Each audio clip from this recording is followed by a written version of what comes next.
నిన్ను నేను సంహరిస్తానని చెప్పి ఒక కృత్యం తయారు చేసి వదిలిపెట్టాడు. ఆ కృత్యం వాడిని వెంటాడుతూ దుర్వాసుని వెంటబడి అంబరీషుని వెంటబడుతుంటే భయపడిపోయినాడు. దుర్వాసుడు ఇచ్చిన శాపాన్నంతా కూడా వాడి హృదయంలో ఉన్నటువంటి అంబరీషుని హృదయంలో ఉన్న భగవంతుడు వాడిచ్చిన శాపాలన్నీ తీసుకున్నాడు. మొదట ఏం శాపం ఇచ్చాడు? నువ్వు చేపవైపోతావు, నువ్వు కూర్మానివైపోతావు, ఒక తాబేలువైపోతావు, నువ్వు ఒక వరాహాని పందివైపోతావు, నువ్వు రూపం లేనటువంటి నువ్వు సగం మనిషి సగం జంతువు వైపుడతావు అని 10 రకాల శాపాలు ఇచ్చాడు. ఈ శాపాలన్నీ కూడా అంబరీషుడు హృదయంలో ఉన్నటువంటి భగవంతుడు గృహ్ణామి అంటూ స్వీకరించాడట.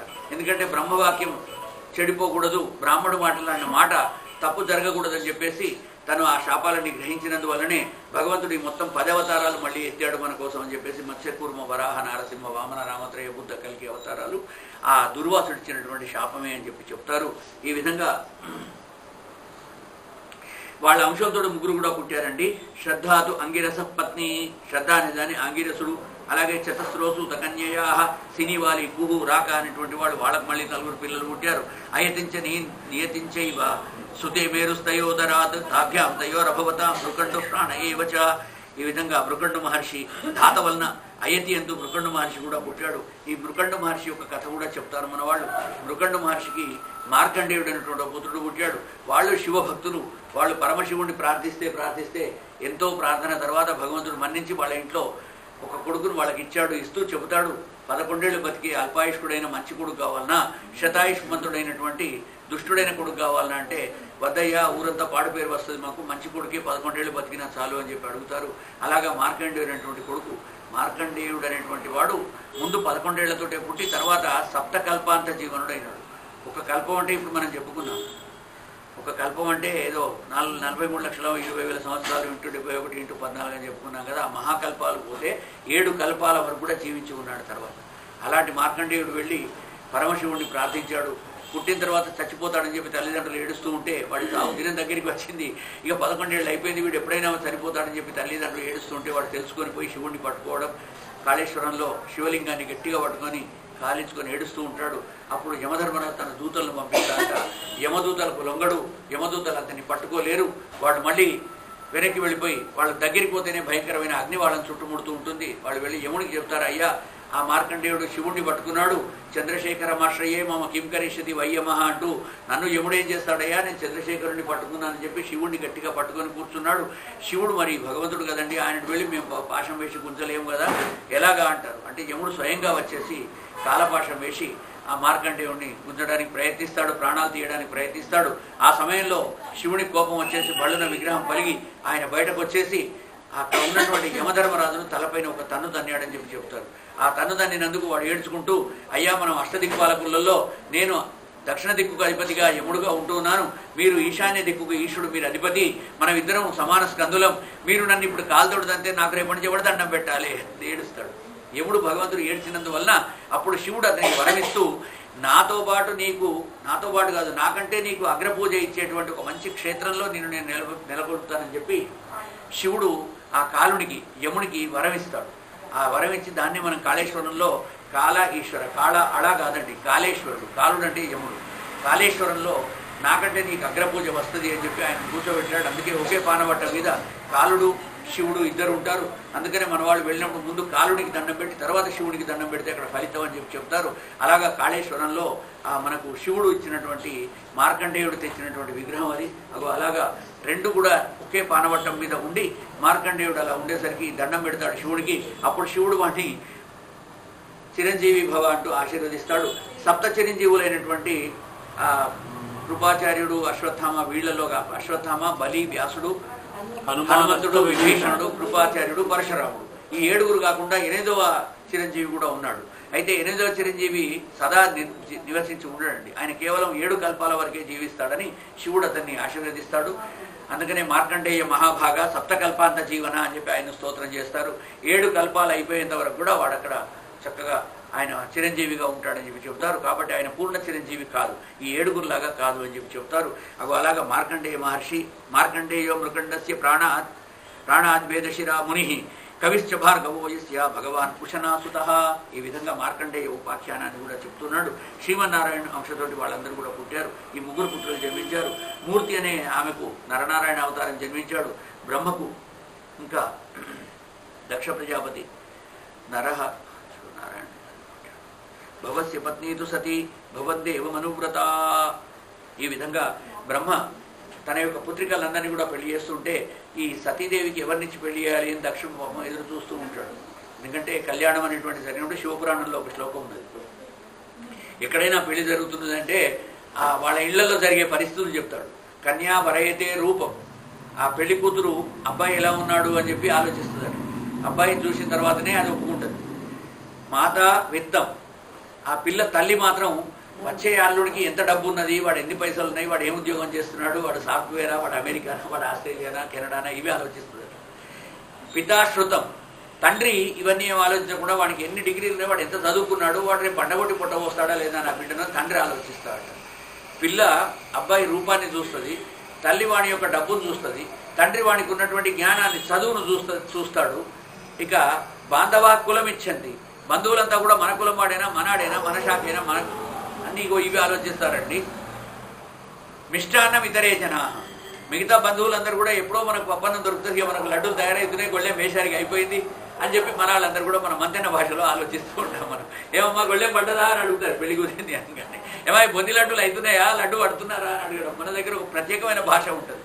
కాబట్టి ఈ కన్యా వరయతే రూపం మాతా విత్తం పితాశ్రుతం బాంధవా కులమిచ్చంతి మిష్టాన్నం ఇతరే జనా, ఇతరులంతా కూడా భోజనం ఎప్పుడు దొరుకుతుందని ఎదురు చూస్తారట. ఒక పెళ్లి జరిగితే ఎవరెవరు ఏది కోరుతారు అనేటువంటి విషయాన్ని చాలా అద్భుతంగా చెబుతాడు. అదే సందర్భంలో దూర్వా కథ కూడా చెప్తూ ఉన్నాడు. దూర్వాలని ఎందుకు ఇష్టపడ్డాడు శివుడు అంటే, గణపతి దూర్వాలను ఎందుకు ఇష్టపడ్డాడంటే, ఒకసారి పెళ్లి చేసుకోవడానికి పాప శివుడు వచ్చాట, కైలాసం నుంచి దిగి వచ్చి హిమవంతుని ఇంటికి వచ్చాట. పార్వతీదేవి సతీదేవి మరణం అయిన తర్వాత పార్వతిగా జన్మించినప్పుడు నేను ఆమెను పెళ్లి చేసుకుంటాను రాగానే శివుడు వస్తున్నాడు, పరమశివుడు వస్తున్నాడంటే ఆయన మా ముగ్గురు త్రిమూర్తుల్లో ఒకడు, చాలా గొప్పగా వస్తాడు అనుకొని పాపం ఈయన 1,000 మందికి వంటలు వండించాడు. అనేక రకాలైనటువంటి భోజన పదార్థాలన్నీ వండించి పెట్టే వరకు ఆ శివుడు తన ప్రమదగణాలతోటి 12 మందితోటి ఓ చిన్న కూరని వెంట పెట్టుకుని వచ్చాడు. గణపతి కూడా ప్రతి కల్పంలో గణపతి వేరే వేరే రూపాల్లో జన్మిస్తాడండి. ఓ చిన్న పిల్లవాడిని కూడా వెంట పెట్టుకొని 12 మంది ప్రమదగణాలతోటి హర త్రియంబక రుద్ర మృడయ వ్యాధాపరాజిత కపాలైరైవత జంబోకపర్తి వృషాకపి బహురూప అనేటువంటి రూపాలతో ఉన్న శివరూపాలన్నిట్లను కూడా రూపాలు వేయించేసి ప్రమదగణాలతో మొత్తం 13 మంది వచ్చారు. వస్తే హిమవంతుడు చూసి బీలడిచిపోయినాట. ఏమి అయ్యా నువ్వే అల్లుడివి, నువ్వే 13,000 మంది వస్తారనుకుంటే 13 మంది వచ్చారా మీరు, ఈ వంటంతా ఎవరి మీద పెట్టాలి, ఇప్పుడు ఇదంతా గుట్టెడు వండి పెట్టాము మేము ఇక్కడ, ఇదంతా ఖరాబ్ అయిపోతుంది, ఎందుకు వచ్చారు మీరు ఇదంతా అని చెప్పి శివుని మీద కోపానికి వచ్చాట. వచ్చే వరకు సరే కాబోయే అల్లుడు కదా ఏమంటాడు, ఇక అంతవరకు అని ఊరుకున్నాడు. ఏంది నీ బాధ అంతా కూడా తిండే కదా, ఇంక మా పిల్లవాడికి ఆకలిసినట్టు కొద్దిగా అన్నం పెట్టుండే ముందైతే వీడు అన్నం తిన్నాక మేము అందరం అన్నం తింటాం, మీరు మరి ఏం కాదు, ఏం అయిపోయింది, వంట వండారు అయిపోయి, ఇప్పుడు ఏం చేస్తాం, ఇక మేము తినకడికి తింటాం అనగానే సరే మహానుభావుడు పాపం పిల్లవాడిని కూర్చోబెట్టారు. ఇక వంట వడ్డిస్తూ పోతున్నారు. ఆ పిల్లవాడు 6 ఏళ్ళు లేవు కానీ ఉన్నదంతా కూడా సఫా చేస్తూ పోతున్నాడు. హిమవంతుడు ఎన్ని రకాల పదార్థాలు వండాడో ఆ ఇంట్లో ఉన్న వస్తువులన్నీ కూడా తింటూ ఉంటే హిమవంతుడు భయపడిపోయి వచ్చి ఓ చెంబె నీళ్లు తీసుకువచ్చి, బాబు మధ్యలో కొంచెం మంచినీళ్ళు తాగు, సగం తక్కువ తింటాడు అనుకుని మంచినీళ్ళు తాగు అన్నాడు. అయ్యా సగంద వచ్చాక నేను తాగుతా, ఇప్పుడు తాగా, నేను ఇంకా సగానికి రాలేదన్నాడు. అప్పటికే మన ఇంట్లో వస్తువులన్నీ అయిపోయే వరకు హిమవంతుడు దండం పెట్టి శివుడికి, నీ అలౌకిక స్వరూపాన్ని తెలియక నేను నోటికి వచ్చినట్టు వదిలానయ్యా, తప్పైపోయింది, నన్ను క్షమించు. మీరు 12 మంది కాదు ఇంకా 12 మంది ఇంకా తినేటనుకున్నారు, వీడికే సగం కడుపు నిండలేదట. మంచినీళ్ళు తాగురా అంటే నేను సగం, మేమైతే సగం తిన్నాక మంచినీళ్ళు తాగుతామరా బాబు, కొన్ని మంచినీళ్ళు తాగు అన్నట హిమవంతుడు.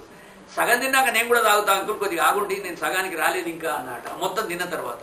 కాబట్టి హిమవంతుడు దండం పెట్టి మళ్ళీ మీ 12 మందికి పులుగా మండిస్తా, మా ఇంట్లో అన్నీ అయిపోయినాయి, నీ దయ అని చెప్పి దండం పెట్టుకుంటూ శివుడిని ప్రార్థిస్తే, శివుడు గట్లరా తోవకు, వెడ్డి వదరకు, అలౌకిక స్వరూపమైన శివుడితో అను మజాకులాడతావు, తీసుకురాపోరేటి దూర్వాలు తీసుకువచ్చి వాడిని విస్తరలో పెట్టుండి ఆపుతాడు. వాడు పోయి అప్పుడు ఈ దూర్వాలు తెస్తే వీళ్ళు లెక్క పెట్టి 21 ఉన్నాయట. ఆ 21 దూర్వాలు తెచ్చి గణపతి ముందర పెట్టి ఆ పిల్లవాడి ముందర పెట్టే వరకు ఆయన భోజనాన్ని పేవని తీసాడు. అయిపోయింది ఆయన భోజనం. సరే వీళ్ళందరికీ కూడా శివుని కళ్యాణ టైంలో గిన్ని సంఘటనలు జరిగినాయి. శివపురాణంలో అద్భుతమైన కథలన్నీ వస్తూ ఉంటాయి.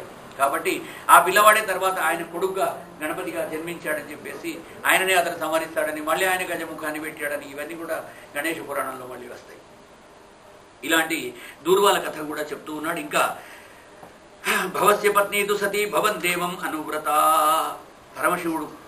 పరమశివునికి దక్ష ప్రజాపతి తన బిడ్డ అయినటువంటి సతీదేవి నుంచి పెళ్లి చేయాలని చెప్పి కాంక్షించలేదు. అసలు ఆయనకి ఇష్టమే లేదు. ఎందుకంటే వాడు ఎక్కడెక్కడో తిరుగుతాడు, అసంటి వాడికి ఆ శ్మశానాల్లో ఉంటాడు, భస్మం పూసుకుంటాడు, పాములనే ఆభరణాలుగా పెట్టుకుంటాడు, ముసలి ఎద్దు వీధికి తిరుగుతాడు, ఆయనకు ఇల్లు లేదు, కపాలాన్ని కనీసం అడుక్కోవడానికి ఒక బొచ్చ కూడా కొత్తది లేదు, కపాలంలో అడుక్కుంటాడు. అసంటి వాడికి నా బిడ్డని ఇస్తానా, నేను ఇవ్వనని చెప్పేసి చాలా భయంకరంగా వాడు ఇచ్చేస్తాడు. పార్వతి కళ్యాణం అప్పుడు కూడా ఆమె అడ్డంగా నిలబడి ఇలాగే చేస్తుంది. పార్వతి కుమారిగా ఉన్నప్పుడు పంచాగ్ని తపస్సులు చేసుకుంటూ అడవిలోకి పారిపోతుంది. అడవిలోకి వారిపోయి ఆమె తపస్సు చేద్దామని చెప్పిపోతూ ఉంటే ఆ తల్లి మేన అరుస్తుంది. హిమవంతుని భార్య మేన, బిడ్డ వెళ్ళకు వెళ్ళకు అని అరుస్తుంది. దాన్ని సంస్కృతంలో ఉమా అంటారు. ఊ అంటే ఓ పిల్ల, మా అంటే వద్దు అని. ఈ ఉమా అనే పేరు పార్వతికి ఎట్లాగే వచ్చింది. ఉమా, కాత్యాయని, గౌరీ, కాళీ, హైమవతీశ్వరి, శివా, భవాని, రుద్రాణి, శర్వాణి, సర్వమంగళ, అపర్ణ, పార్వతి, దుర్గా, మృడాని, చండికాంబిక, ఆర్య, దాక్షాయణి, చైవ, గిరిజ, మేనకాత్మజ, ఇలా చాలా అనేక రకాలైన పేరు పార్వతికి. 1000 నామాల్లో ఇవి కొన్ని నామాలు అమరకోశంలో చెప్తారు. ఈ ఉమా అనే పేరు ఎట్లా వచ్చింది అంటే మేన వెనుక నుంచి అరిచిందట. అమ్మా తపస్సు చేయకు, అడవిలో నువ్వు పరుపులో ఏదో పడుకున్న పిల్లవు, నువ్వు అక్కడ ముళ్ళల్లో బండలు కూర్చుకుంటా కొచ్చేటి రాళ్ళు ఉంటాయి, ఆ కంకర రాళ్లలో నువ్వు వాడు పరిగెత్తుకుంటూ పోలేవు, అక్కడ నీకు నిద్ర పట్టదు, అడవిలో భూమి మీద ఎలా పడుకుంటావు నువ్వు, ఉమా ఉమా అని అరిచిందట. సంస్కృతంలో ఊ అంటే ఓ, ఊ అంటే ఓ, మా అంటే వద్దు అని, ఓ వద్దు ఓ వద్దు అని తల్లి వెనుక నుంచి అరుచుకుంటూ వచ్చిందట. ఆ పేరే దానికి సార్థకం అయిపోయింది. కొన్ని పేర్లు అలాగే వస్తాయి. వానరహ, కోతిని వానర అని ఎందుకన్నారంటే సంస్కృతంలో ఎవడో స్థానం మీద కూర్చున్నది ఓ కోతి కూర్చున్నదట. అప్పటి కోతి అనే పేరు ఎవరికి తెలియదు. అడవిలో పోయిన వాడు చూసి దానికి కళ్ళు పళ్ళు గోళ్ళు వీళ్ళు అన్ని మనవేరం కళ్ళబడే వరకు వా నరహ అన్నట. మనిష వా అంటే సంస్కృతంలో అవునా అని, వా నరహ అన్నట, మనిష అన్నట అనేసరికి దానికి ఆ పేరే సార్థకం అయిపోయింది, వానరహ అయిపోయింది. ఇంకోటి వెళ్ళి మోదుగ పువ్వు, చెట్టు మీద పువ్వు చూశాట. మోదుగ పువ్వు చూసి చిలుక వేరే ఉంటుంది. మోదుగ పువ్వు గ్రీన్ కలర్లో అంత పువ్వు అంతా ఉంటుంది, ఎర్ర కలర్లో దాని మొగ్గ బయటకు వచ్చి ఉంటుంది.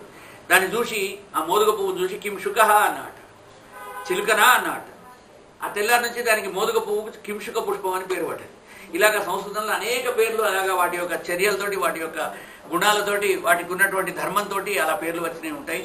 ఆ విధంగా పేర్లు వచ్చాయని చెప్పి చెప్తారు. ఉమా ఆమె అరుస్తుంది. ఆ తల్లి అరుస్తుంటే కూడా వినకుండా ఈ తన చెలికత్తితోటి అడవిలోకి వెళ్ళి పంచాగ్ని తపస్సులు చేస్తుంది.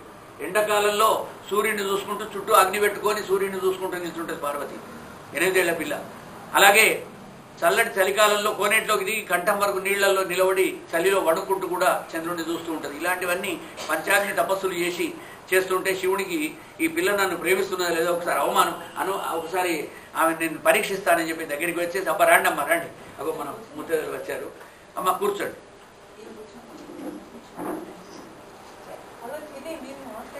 లోపలికి వస్తారు.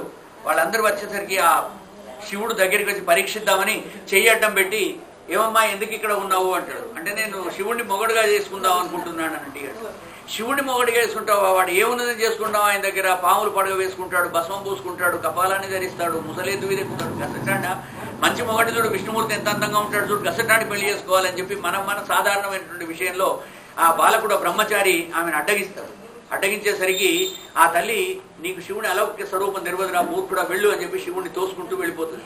అక్కడ శివుడు ప్రత్యక్షమే ఆమెను పెళ్లి చేసుకుంటా అంటాడు. ఇవన్నీ కూడా శివపురాణం కథలన్నీ వస్తుంటాయి, మనకు సమయం లేదమ్మా. కాబట్టి గౌర్వాహిక.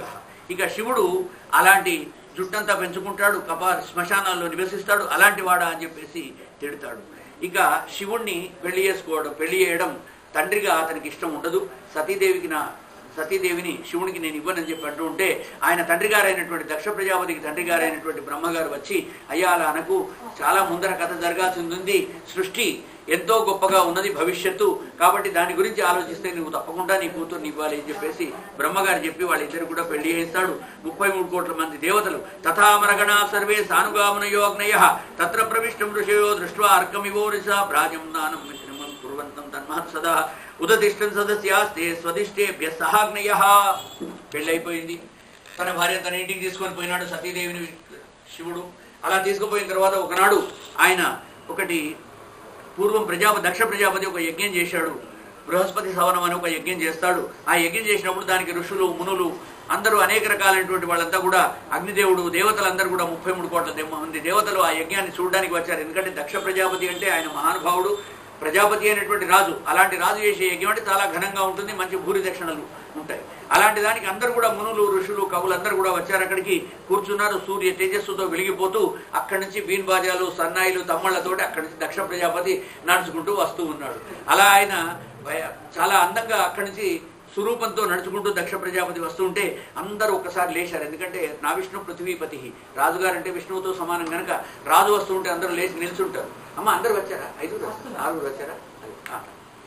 అయితే అందరూ లేచి నిల్చుంటారు. నిల్చునే వరకు ఈ శివుడు మాత్రం లేచి నిల్చోడు. ఎందుకంటే అక్కడ తర్కం వస్తుంది. ఒక్కసారి తర్కం ఎలా ఉంటుందంటే బ్రాహ్మణేభ్యో దధిదీయతాం తక్రం కౌండిన్యాయ అని ఒక సూత్రం ఉన్నది. అంటే బ్రాహ్మణులందరికీ పెరుగు వేయండి, కౌండిన్యుడికి మాత్రం చల్లబోయండి అన్నాడు. మరి బ్రాహ్మణులందరికీ పెరుగు పోయండి అన్నప్పుడు కౌండిన్యుడు కూడా బ్రాహ్మడే. దీన్ని తర్కం అంటారు. అంటే కౌండిన్యుడికి పెరుగు వేయాలన్నా చల్లబోయాలన్నా బ్రాహ్మణేభ్యో దధిదీయతాం, బ్రాహ్మణులందరికీ పెరుగు వడ్డించండి, కౌండిన్యాయ తక్రం, ఒక కౌండిన్యుడికి మాత్రం చల్లబోయండి అని చెప్పాడు గురువు గారు వచ్చి. ఏం చేయాలి మరి వాడికి చేయాలి అంటే ఇక దాంట్లో వాద వివాదాలు జరుగుతుంటాయి. వాడు బ్రాహ్మడే కనుక వాడికి పెరిగే వేయాలి అని ఓడు లేదు వాడికి గురువుగారు వేరుగా చెప్పేటటువంటి చల్లే ఇలాగా వాద వివాదాలు జరుగుతుంటాయి. అయితే పూర్వం ప్రతి ఉత్తరం బలీయ, ముందు చెప్పిన నియమం కంటే తర్వాత చెప్పిన నియమం బలీయమైంది కనుక తక్రమే పోయమన్నాడు కనుక వాడికి చల్లనే శ్రేష్టం అని చెప్పేసి తర్వాత ఏదో పూర్వపరం చేస్తారు. ఈ విధంగా రాజుగారు వస్తున్నాడంటే అందరూ లేచి నిల్చుంటారు. వీడికి తర్కం వస్తుంది మనసులో. శివుడు ఏమనుకుంటాడంటే ఈయన నేను లేచానంటే నా కాళ్ళగడికి కన్యాదానం చేసిన వాడు కనుక ఆయన నాకు, నేను లక్ష్మీనారాయణ స్వరూపులను, నేను నా భార్య, మామగారు నాకు దండం పెట్టినవాడు, ఇప్పుడు ఆయన వస్తే నేను లేచుడు తప్పు అని ఈయన అనుకుంటాడు. వాడేమనుకుంటాడు, నేను ఈ భూమి మొత్తానికి కూడా భూపతిని, రాజును దక్ష ప్రజాపతిని, నేను వస్తే ఈ శంకరుడు లేవడా, బ్రహ్మ లేచాడు, అందరూ లేచారు, కానీ నా తండ్రి అయిన బ్రహ్మగారే తండ్రి గారు లేవడు, బ్రహ్మ లేవడు, ఒక శివుడు లేవడు. నా తండ్రి కనుక బ్రహ్మ లేవకున్నా తప్పు లేదు, కానీ నా అల్లుడైనటువంటి శివుడు లేవాలి కదా, సతిని నేను ఇచ్చి పెళ్లి చేశా బ్రహ్మగారు చెప్తేనే, వీడు లేవలేదు కనుక చాలా కోపానికి వచ్చాడు. ఇక ఋతే విరంచం సర్వంచ, శర్వుడు అంటే శివుడు, విరించి అంటే బ్రహ్మ, ఈ ఇద్దరిని ఋతే వదిలిపెట్టి మిగతా వాళ్ళందరూ కూడా లేచి నిల్చున్నారు. అలా చూడంగానే ప్రాంగిషణం మృడం దృష్ట్యా నామృత ఉవాచ, ఒక్కసారి కోపంతో చూశాట ఆ దక్ష ప్రజాపతి ఎవరెవరు లేచారు అని. ఈ అధికారులలో ఒక రకమైనటువంటి ఆ బ్యూరోక్రసీ ఉంటుంది, చూస్తుంటారు, ఎవరు నాకు దండం పెడుతున్నాడు, ఇలాగ నమస్తే అన్నాడా లేదా అని. అయితే ఉవాచవాం చక్షుర్భ్యాం అభివీక్ష దాహన్నివ, కళ్ళతోటే కాల్చివేస్తున్నట్టుగా ఒక్కసారి దక్ష ప్రజాపతి అందరి దిక్కు చూసి ఆ శివుని వైపు చూశాట. ఓహో వీడు ఒక్కడు లేవలేదు, మా నాన్న అంటే లేవాడు, తండ్రి లేవకూడదు కొడుకు వస్తుంటే, కాబట్టి ఇతను లేవకపోవడం చాలా తప్పు కదా అని. ఎందుకంటే శాస్త్రం ఏమని చెప్తుందంటే మనం కొంతమంది వస్తుంటే తప్పుకొని తో వెయ్యాలి. ఎవరెవరు వస్తాయంటే చక్రిణ, ఎవరైనా చక్రధారి వస్తుంటే బండి వస్తున్నదండి, మనకు ఎదురుగా ఆటో స్పీడ్గా వస్తున్నది, పక్కకు సరిగి దాన్ని ఓనియాలి, లేకపోతే వాడు గుద్దుతాడు. చక్రాలు ఉన్నటువంటి బండి వస్తే ఎప్పుడు కూడా ఆగకూడదు అని చెప్పి శాస్త్రం చెప్తుంది. దశమీ స్థస్య, 10వ వయసులో 10వ పడిలో ఉన్న వాళ్ళు ఎవరన్నా పెద్దవాళ్ళు వస్తే మనం ఆగి వాళ్ళని ఓనియాలి. ఇప్పుడు ఈ పెద్ద మనిషి వస్తారు 10వ పడి అంటే 90 నుంచి 100 ఏళ్ల వయసులో ఉన్న పెద్దవాళ్ళు ఎవరన్నా వస్తే జరిగి తోవ ఇవ్వాలి. ఇవన్నీ కూడా ట్రాఫిక్ రూల్స్ మనుస్మృతిలో చెప్తాడు. ఇవన్నీ ఉన్నాయి మనకు శాస్త్రంలో, ట్రాఫిక్ రూల్స్ అని చెప్పబడింది, ఎలా ఉండాలి, ఎలా నడపాలి, రోడ్డుకి ఎదిరికి నడవాలి. చక్రిణో దశమీస్తస్య రోగిణో భారిణ స్త్రీయ, అంబులెన్స్ వచ్చిందంటే తోవయ్యాలి మనం ఆగి. రోగిణ భారిణ, బాగా బరువెత్తుకొని ఎవడైనా కట్టెలమో పట్టుకుని ఎవడైనా బీదవాడు వస్తున్నాడు, వాడిని బొమ్మని చెప్పి నువ్వు నేను ఉంటారా అని హమాలి వాడిని ముందు ఓనియాలి. స్త్రీయ, ఆడవాళ్ళు వస్తుంటే ముందు వాళ్ళని ఓనియాలి, మగవాళ్ళు ఆగిపోవాలి, అది గౌరవం ఇచ్చారు. స్నాతకస్య రాజ్ఞశ్చ, స్నాతకుడు అంటే చదువుకున్న పండితుడు వస్తే అతనికి తోవ ఇవ్వాలి, రాజుగారు వస్తే తోవ ఇవ్వాలి అని అనగానే మళ్ళీ అక్కడ తర్కం చెప్తాడు. అయ్యా మరైతే అందులో ఓ భార్యాభర్త ఇద్దరు ఎదురుగా వస్తారు, ఆడదానికి తోవ ఇవ్వాలని వీడు ఆగుతాడు, భర్తకు తోవ ఇవ్వాలని అది ఆగుతుంది, మరి ఎవరు పోవాలి ముందు? తర్కం అంటే రాజస్నాతకయో స్నాతకో నృపమానభ, రాజు ఒక పండితుడు రాజు ఇద్దరు ఎదురు బదురు వచ్చారంటే ఆ స్నాతకుడిని పోవనిచ్చి రాజుగారు ఆగిపోయి చదువుకున్నవాడిని ముందు పోనివ్వాలి. కాబట్టి చదువుకున్నవాడు ప్రపంచంలోనే అందరికంటే విద్వాన్ సర్వత్ర పూజ్యతే, గొప్పవాడని చెప్పి తర్కం చేస్తారు. ఈ విధంగా నేను వస్తే వీడు లేచి నిల్చోడా అని చెప్పి వాడు చాలా కోపానికి వస్తాడు. ఇంకా చాలా అగ్నిలాంటి కళ్ళతోటి వాడి వైపు చూస్తూ పాణిం విప్రాగ్నిముఖత సావిత్ర్యా ఇవ సాధువతు గృహీత్వా మృగశాభాక్ష్యా పాణిం మర్కటలోచన, అదో చూడు వాడు ఇలా చూస్తున్నాడు నా వైపు, మర్కటలోచన, కోతి చూపులు చూసుకుంటే ఇంకా నేను ఏమనుకుంటున్నానా అని చూస్తున్నాడు, ఈ అల్లుడిని మాత్రం నేను క్షమించను అని చెప్పేసి వాడు ఎలాంటి వాడు, ప్రేతావాసేషు ఘోరేషు ప్రేతర్భూమి గణైర్వృత, ప్రేతలలో తిరుగుతాడు, ప్రేత భూములలో శ్మశానాల్లో తిరుగుతూ ఉంటాడు, ప్రేత ఆవాసాల్లో ఉంటాడు. గౌర్వాంగ, మళ్ళీ మొత్తం వెంట్రుకలన్నీ కూడా విరబోసుకొని పెద్ద పెద్ద చులుపలతో ఉంటాడు. చితాభస్మాకృత, చితాభస్మానంతా కూడా పాన్స్ పౌడర్ వేరే రాచుకుంటాడు. ప్రేత స్రస్తిభూషణ, ప్రేత స్రక్కులన్నీ కూడా, ప్రేత పుర్రెలన్నీ కూడా, చచ్చిన వాళ్ళ పుర్రెలన్నీ కూడా స్రగ్భూషణ, పుష్పమాలలాగా అలంకరించుకొని మెళ్ళ వేసుకుంటాడు. ఇలాంటి వాడు శివాపదేశ, అసలు శివ అనే పదానికే వీడు అనర్హుడు. శివ అంటే మంగళం, ఇతను చూస్తే అమంగళంగా కనిపిస్తాడు ఈ శివుడు, నా అల్లుడు చిన్నల్లుడు, కానీ ఇతనికి నేను గౌరవించడమా, నేను వస్తే లేవడా వీడు అని చెప్పేసి శివాపదేశ అశివ, వీడు శివుడు కాదు, వీడు అశివుడు. మత్తః చాలా పిచ్చివాడు. ఉన్మత్త జనః వీడు మహామూర్ఖుడు, అహంకారి. పతి ప్రమదభూతానాం తమో మాత్రాత్మకామ్యహం. నేను భర్త, పతి అంటే భర్త, రాష్ట్రానికి పతిని రాష్ట్రపతి అంటారు. నేను ఈ దేశానికి మొత్తానికి పతిని, నేను వస్తే వీడు లేవడా. తస్మాత్ ఉన్మాదనాథాయ నష్ట శౌచాయ దుర్మతి.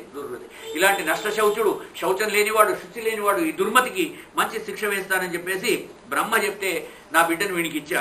అసలు వీడికి పెళ్లి చేసి కూడా నాకు ఇష్టం లేదు. మనకు కోపం వస్తే ఇలాగే అంటుంటారు. వీడిని అసలు నేను చేయదు వద్దనంగా ఈయనే కాదు కాదు కాదు వాళ్ళ ఇంటి వాళ్ళు చాలా మంచివాడు, వాళ్ళ నోట్లోంచి మాట బయటకు రాదు, మిద్దెల్లో గుద్దులాట ఉంటుంది, సోనాసుముద్ర గుద్దులాట ఉండదు, వాళ్ళు మంచివాళ్ళు అని చెప్పి లొల్లి పెట్టి చేసి నా చేత పెళ్లి చేయించాడు. కొంతమంది ఇళ్లలో మిద్దెల గుద్దులాటలు ఉంటాయి, కొంతమంది ఇళ్లలో సోనాసుముద్ర గుద్దులాటలు ఉంటాయి. అంటే బయటపడతారు వాళ్ళు.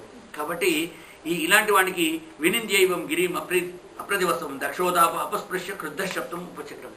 దక్షుడు నీళ్లు తీసుకొని శపించడానికి, అలా వాడి మీద నీళ్లు చల్లడానికి సిద్ధపడతాడు. ఇప్పుడు ఆయన అందరూ కూడా ఆపుతారు. శివుడు ఆవిర్భావాన్ని పొందకుండుగాక అని చెప్పి అతను శపించేసి వెళ్ళిపోతాడు. అంటే ఏదైనా యజ్ఞం జరిగితే 33 కోట్ల మంది దేవతలకు హవిస్సులో భాగం ఉంటుంది. ఆవిర్భాగం అంటారు దాన్ని. అంటే దీంట్లో వచ్చిన పుణ్యం ప్రతి దేవతకు మనం వెళుతుంది. మనం ఇచ్చేది అగ్నిదేవుడికే. అగ్నిముఖావై దేవాహ, దేవతలందరూ కూడా అగ్నిముఖులు కనుక అగ్ని ద్వారా మనం కావాల్సిన దేవతలకు పంపిస్తూ ఉంటాం. ఇంద్రాయ స్వాహ, ఇంద్రాయేదన్న మమ అని అగ్నిలోనే వేస్తాం, అది ఇంద్రుడికి వెళ్ళిపోతుంది. అలాగే అగ్నయే స్వాహ, అగ్నయేదన్న మమ అంటే అగ్ని తీసుకుంటాడు. ఏ దేవుడికి కావాలంటే ఆ దేవుడికి పంపించేది కనుక దీన్ని అగ్నిముఖావై దేవాహ అంటారు. కాబట్టి ఆయన ఈ హవిస్సులో భాగం అందరి దేవతలకు ఉంటుంది తప్ప ఒక్క శివుడికి మాత్రం హవిస్సులో ఇప్పటి నుంచి భాగం లేదు అని చెప్పేసి అలాగా శపించేసి అక్కడి నుంచి వెళ్ళిపోతాడు. దీంతో నందీశ్వరుడికి బాగా కోపం వస్తుంది. రోష తామ్రాయ దాక్షణ, రోషంతో ఊగిపోతూ నందీశ్వరుడు మా బాసును నువ్వు ఇలా తిడతావురా, నీకెంత గర్వమురా అంటూ అక్కడికి వెళ్ళిపోయి ఆయన దారుణంగా అక్కడ కూర్చొని యజ్ఞం చేస్తున్న బ్రాహ్మణులందరినీ కూడా నందీశ్వరుడు శపిస్తాడు. మీరెప్పుడు కూడా వేదాలు చదువుకొని మామూలుగానే బతుకుతారు తప్ప మీలలో ఎవరు కూడా అత్యున్నతాంశకు వెళ్ళిపోడు, ధనవంతుడు ఉండడు అని చెప్పి చాలా దుర్భాషలు. మీరందరూ కూడా మౌనంగా ఉన్నారు కదా మీ ఇలా జరుగుతున్నప్పుడు, కాబట్టి మీ రాజుగారు శపిస్తూ ఉంటే ఆవిర్భాగం ఉండదు. ఇప్పటి నుంచి శివుడికి హవిస్సులో భాగం ఉండదు, మిగతా దేవతలకు అందరికీ పోతుందని అన్నప్పుడు మీరందరూ తలకాయ రూపారు. కాబట్టి ఇక ఇప్పటి నుంచి కూడా మీరందరూ కూడా మిమ్మల్ని అందరినీ కూడా నేను శపిస్తున్నానని నందికేశ్వరుడు బ్రాహ్మణులకు పెద్ద శాపం ఇస్తాడు. సకామ బుద్ధితో యజ్ఞాగాలను ఆచరించేవాడు వివేక భ్రష్టుడవుతాడు. కాబట్టి దేహాత్మభావంతో మీరంతా చేస్తున్నారా, నా పాపం కుర్యాత్ నా పాపేపి పాపే స్యాత్ అంటుంది ఆయుర్వేద శాస్త్రం. అంటే పాపం చేయకున్నంత మాత్రాన మనకు పాప అంటదు అని లేదు. నా పాపే అపి పాపే స్యాత్, పాపం చేసేవాడిని వెంట ఉంటే కూడా మనకు పాపం అంటుకుంటుంది. కాబట్టి మీరందరూ దక్ష ప్రజాపతి చుట్టూ ఉన్నారు కాబట్టి ఈ బ్రాహ్మణులందరికీ కూడా నేను శపిస్తున్నాను వాడు శపిస్తాడు. ఆ తర్వాత భృగు మహర్షి వీళ్ళనందరినీ కూడా మళ్ళీ శివుడి యొక్క పరివారాలందరినీ కూడా శపిస్తాడు. ఓళ్ళనోళ్ళు శపించుకుంటారు. పాపం అక్కడి శివుడు మాట్లాడకుండా ఎవరిని ఏమీ అనకుండా ఆయన మౌనంగా అక్కడి నుంచి వెళ్ళిపోయి తన ఇంటికి వెళ్ళిపోతాడు. పాషండ దర్శనాదేవ సూర్యం పశ్చిత్, పాషండులుగా కాండి అని చెప్పేసి భృగు మహర్షి శివుడి యొక్క శిష్యులందరినీ కూడా ఆయన యొక్క ప్రమద గణాలను తిడతాడు. ఇక ఉత్తమస్య క్షణం కోపం, ఉత్తముడి కోపం వస్తే క్షణం ఉండాలి. కానీ ఆ దక్ష ప్రజాపతి కోపం ఎంతవరకు ఉన్నదంటే కొంచెం మనసులో పెట్టుకొని అసలు ఆ కోపాన్ని తగ్గించుకోకుండా ఉంటాడు. ఇక వాడు ఎన్నో యజ్ఞాలు, అగ్నిష్టవము, అతిరాత్రము, ఆప్తౌర్యామము, శాంతపనం, వాజపేయం, పౌండరీకం, అశ్వమేధం లాంటి 10 రకాల యజ్ఞాలు చేస్తే ఎక్కడ కూడా శివుడికి భాగం రావట్లేదు. ఇక ఈ సతీదేవి ఇంటికి వచ్చిన తర్వాత భార్య కూడా చెప్పలేదు. దర్శనావర్షణం మీరు భయపడ్డాడు, మొగడు వచ్చి ఇంట్లో చెప్పుకుంటాడు, చేతగానాడు వచ్చి పెళ్ళాము చెప్తాడు. కానీ కొద్దిగా ధైర్యం ఉన్నవాడు ఇంక అక్కడ జరిగిన లొల్లి మామగారు నన్ను తిట్టాడని చెప్పి పెళ్ళాము చెప్తే ఇంకా ఇంట్లో ఉన్న పరువు కూడా పోతుంది, ఇది కూడా రేపటి నుంచి గౌరవించదని చెప్పి నోరు మూసుకొని ఇంట్లో వచ్చి కూర్చుంటాడు. తర్వాత పార్వతీదేవికి సతీదేవికి తెలుస్తుంది తన తండ్రి దగ్గర ఈయనకు అవమానం జరిగింది, తండ్రి ఏదో తిట్టాట అని చెప్పి ప్రమదగణాల ద్వారా తెలుసుకుంటుంది. ఇక ధ్రువం గమిష్యంతి సూరుద్దిదే క్షవః, వలితుడు చండి మనకు దీంట్లో ఉంటుంది కదా, అది కోజాగిరి పున్నవలో వలితుడి యొక్క కథలాగా ఆ చండిలాగా ఆమె కూడా చాలా కోపానికి వస్తుంది. అయ్యా మా నాన్నగారు ఏమన్నారో చెప్పలేదు మీరు, ఇప్పుడు మళ్ళీ మా నాన్నగారు ఇంకనో యజ్ఞం చేస్తున్నాట, కొంచెం ఆ యజ్ఞానికి పోదామా అని అడుగుతుంది. ఏం పోతాం, మొన్న పోతే నన్ను తుక్కు తిట్టి ఇష్టమైనట్టు శాపాలు ఇచ్చుకొని నాకు ఆవిర్భాగం లేదని నన్ను వెళ్ళగొట్టినాడు వాడు, వానింటికి నేను పోవడం ఏందని మనసులో అనుకొని వద్దమ్మా వాళ్ళు పిలవలేదు కదా, పిలువనింటికి మనం వెళ్ళకూడదు అన్నమాట. అంటే తల్లి చెప్తున్నది, తల్లిదండ్రి ఇంటికి మాతృశ్వశ్రూహు క్లిన్నధీయంచ మాతరం ద్రక్షే చిరోత్కంఠ మనా మహర్షిభి దిగస్సు విద్య. మీకున్నటువంటి విద్యా పాండిత్యాన్ని బట్టి చూస్తే మీకేం తెలియదు అనిపిస్తున్నదండి. ఏమంటే భర్త గారు మీకు బుద్ధి లేదండి, కొంతమంది అంటుంటారు ఇళ్లలో, మంచి గౌరవించుకుంటే ఏమంటే భర్త గారు మీకు బుద్ధి లేదండి అంటే ఆ మాట ఎందుకు అనడు. కాబట్టి నీకేమన్నా చదువుకున్నావు అనుకుంటే నువ్వు శివుడు అని చెప్పి నేను అంటారు, కానీ నీకేం ఇది లేదయ్యా. నా తండ్రి గారు నన్ను విలువాలనా, అమ్మ నాయన ఇంట్లో ఏదన్నా కార్యం జరుగుతుంది అంటే నా బిడ్డలం మేమందరం ఊరుకుంటా పోతాం. మేము ఎంతమంది నా అక్కలు చెల్లెళ్ళందరూ కూడా భర్తలతో గుంపులుగా స్త్రీలందరూ కూడా అలంకరించబడి వస్తూ ఉంటారు. అనాహూతాహ అప్యభియంతి సౌహృదం. తన వాళ్ళు అనుకున్న వాళ్ళ ఇంటికి పిలవకుండా కూడా పోవాలి. పిలిస్తే పోతే మన వాళ్ళు ఎలా అవుతారు, పిలిస్తే పోతే అతిథులు అవుతారు, పిలవకుండా పోతే తన వాళ్ళు అవుతారు. కాబట్టి భర్తృగృహే దేహకృతశ్చ కేతనం. భర్త ఇంటికి తల్లిదండ్రుల ఇంటికి పిలవకుండా కూడా వెళ్ళాలండి. భార్య అలిగి వెళ్ళిపోతుంది, మళ్ళీ భర్త రమ్మని చెప్పి పిలవాల్సిన పని లేదు. తనకే ఎన్నడో ఆయన తలకాయ వెతుకుని ఏమో వాడికి అలాగే తిడతాను, లేమాడుతాను, నేను వాడిని తిడతా అని చెప్పి మళ్ళీ ఇంటికి వచ్చేస్తారు. కాబట్టి వచ్చేయాలండి.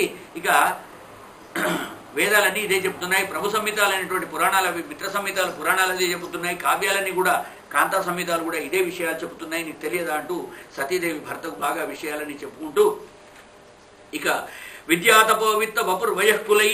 కాబట్టి నేను మాత్రం మా నాన్నగారింటికి మనం మాత్రం పోవాలండి అంటది. అనగానప్పుడు ఆయన అంటాడు, అమ్మ నాకు కొంచెం వేరే పనులు ఉన్నాయి, ఒకవేళ వెళ్తే కనుక నువ్వు వెళ్తానంటే వెళ్ళుగా, నేను మాత్రం రాను అని చెప్పి తప్పుకుంటాడు. అసలు వెళ్ళమని కూడా అనడు.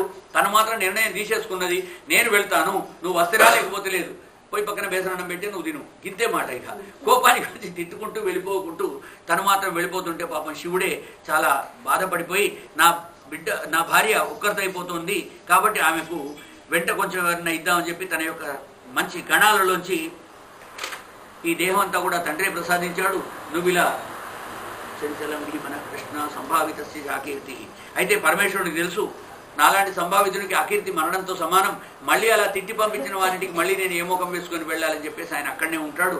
ఆ తల్లి మాత్రం నా అక్కయ్యలందరూ కూడా చక్కగా ఆభరణాలు ధరించేసి మస్తు మంది అందరూ పెద్ద పెద్ద ఋషులకు మునులకు ఇవ్వబడ్డారు, వాళ్ళందరూ కూడా వస్తారు, ఇవాళ నేను పోకపోతే ఎట్లా అని చెప్పి లొల్లి పెట్టుకుంటూ తను మాత్రం వెళ్ళిపోయింది.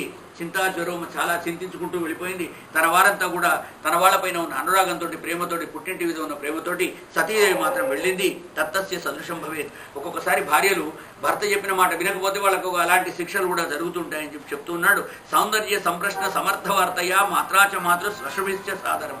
అక్కడ ఉన్నటువంటి పెద్ద తలలు, పినతలలు, తోబుట్టులు అందరూ కూడా సంతోషంగా ఇటువాటు తిరుగుతున్నారు. సతీదేవి ఎప్పుడైతే ఈ శివుడి పార్షదులతోటి శైవులతోటి వెళ్ళిందో, అక్కడికి ఆ ఇంట్లోకి అడుగుపెట్టిందో, దక్ష వాటికలోకి అడుగుపెట్టంగానే ఆ యజ్ఞవాటికి అంతా కూడా అందరూ ఆడవాళ్ళు నడుస్తున్నారు, కానీ ఎవరు ఇవి దిక్కు చూస్తలేరు, మాట్లాడతలేరు. ఎందుకంటే ప్రభువు కోపం వచ్చిన వాళ్ళతో మనం మాట్లాడితే ఆయనకు మన మీద కూడా కోపం వస్తుంది. ఒక్కొక్కసారి పరిస్థితి అట్లా ఉంటుంది. ఈమెతో మాట్లాడితే మన మీద ఎక్కడ నిందపడుతుందో మనం మాట్లాడకూడదు, ఇప్పుడు నోరు మూసుకొని ఉండడం మంచిదని చెప్పి పోతుంటే వీళ్ళందరూ పోతే బాగానే ఉన్నది. అక్కయ్యలు ఎవరు మాట్లాడతలేరు. సరే అక్కయ్యలు మాట్లాడుకున్నా పర్వాలేదు, తల్లి అన్న దగ్గర తీసుకుంటుంది అంటే ఆ ప్రసూతి కూడా దగ్గరికి రావట్లేదు. కూతురు వచ్చావా, మంచిగా ఉన్నావా, ఎలా ఉన్నావని చెప్పి కనీసం కళ్ళతో కూడా సైగా వేస్తలేదు. ఇదంతా పతిదేవుని అవమానించినందుకే ఇదంతా. ఆయన రాలేదని చెప్పి ఆమె అనుకుంటుంది, వాడు ఆయన రాలేదని చెప్పి వీళ్ళ కోపంగా ఉన్నదని అనుకుంటున్నది. తర్వాత అంతా తెలిసిపోయింది ఆమెకు, నా భర్తను పిలిచి అవమానించారు కనుక నయస్య లోకే అస్తి అతిశాయన ప్రియ. ఇక శంకరుడు పార్వతీదేవిని బాగా, సతీదేవిని వెళ్ళకొని చెప్పినా కూడా ఆమె వెళ్ళింది కనుక అక్కడికి వెళ్ళిన తర్వాత ధర్మ మర్యాదలన్నీ ఏవీ జరగలేదు. ఆమె చూసింది, తండ్రిని అడిగింది, అయ్యా నా భర్త ఏడి అని కూడా అడుగుతలేవు, ఎందుకు నువ్వు ఇలా చేస్తున్నావు, ఏమైంది అని అడిగితే అంత కథ అంతా చెప్పాడు. వాడి గురించే నా వద్ద ఎత్తకు, అతన్ని నేను శపించేశాను, హవిర్భాగంలో ఏమీ లేదు అని చెప్పి చాలా గట్టిగా తన కూతురు కూడా నిందిస్తాడు. అప్పుడు ఆమె వెళ్ళిపోయి దక్షిణాన్ దిశ అడిదికు తిరిగేసి ఆ తల్లి యోగముద్రలో తపస్సులోకి వెళ్ళిపోయి తన్ను తానే దహించి వేసుకొని కాలిపోయిందట. ఓం నమో భగవతే వాసుదేవాయ, ఓం నమో భగవతే వాసుదేవాయ, ఓం నమో